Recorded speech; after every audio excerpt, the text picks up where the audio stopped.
Good morning, Tri-City. Welcome back to TCNN.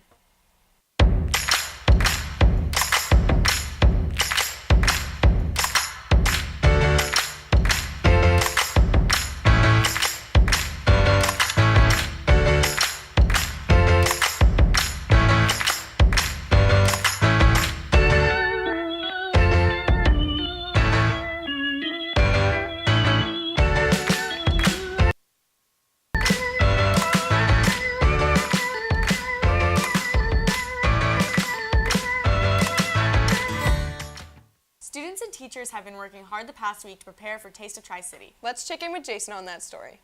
As you may know, recently there was an open house which let the parents get a glimpse of what school life is like for their children.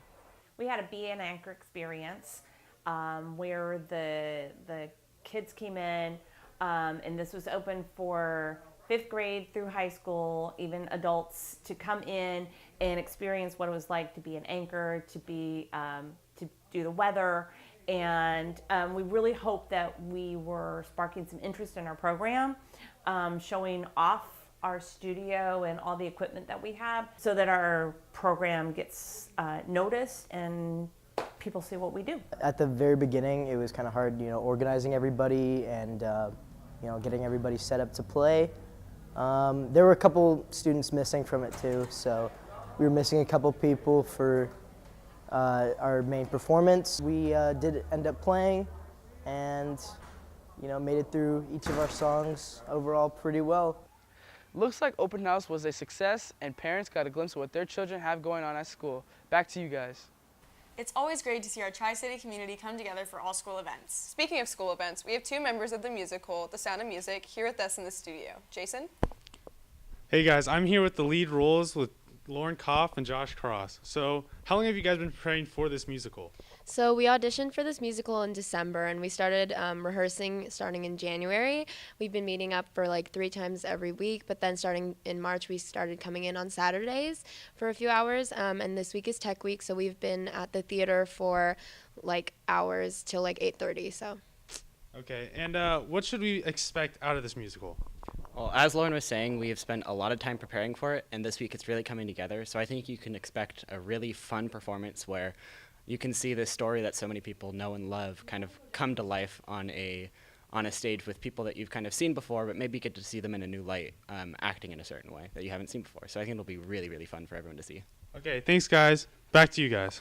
Thanks, Jason. Tickets are on sale for $12 for students and $15 for adults, and opening night is tonight at 7 p.m. Lately, there's been a lot of excitement about basketball. Let's throw it on over to Andrew with that story.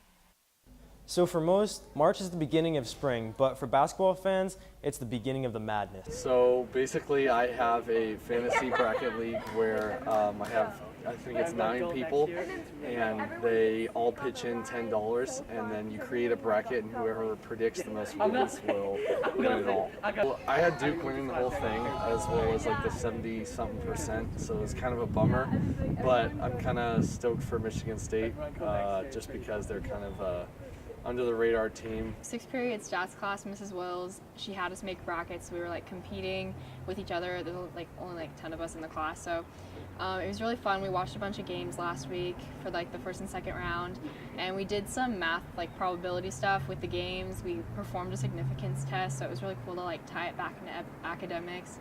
It was really fun. It's cool to see how passionate the students are about their sports. Back to you guys. Looks like a great night of basketball entertainment. Speaking of entertainment, students spent an entire night at MORP hanging out and having fun.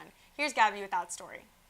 With MORP being such a success last year, ASB decided to do it again with Belmont, laser tag, and bowling. My favorite part about MORP was probably hanging out with all the people that I like to hang out with, and all the events that we did was all fun. I feel like everyone was way too tired to bowl, so they all just kind of went to the arcade. When we were at Tri-City, at the morning part of it, everyone was super tired and kind of going crazy. My favorite part was Belmont Park because all the rides are pretty fun, and I got crazy and stupid on the rides. Everyone should go next year, go stupid and go crazy. MORP is always a memorable event for all high school students. Back to you guys. Looks like MORP was a total success, as always. Let's check in with Miles and see what we have coming up in the next week. Good morning, Eagles. Here are your announcements for Friday, April 5th. Prom tickets are on sale until Friday, April 12th. Seniors, turn in your grad night forms by April 10th. NHS will have a bake sale on Thursday, April 11th. On Tuesday, Legoland will be here for a hiring event, so make sure to come out for that. Some upcoming home games we have are softball and boys tennis at 3:30 on Tuesday, boys tennis at 3:30 on Wednesday as well. Junior high A and B girls basketball teams have games at 3:30 and 4:30 on Thursday. And on Friday, we have a baseball game at 4 o'clock. That's all for this week. Back to you guys. Looks like a busy weekend. That's all we have for you this week.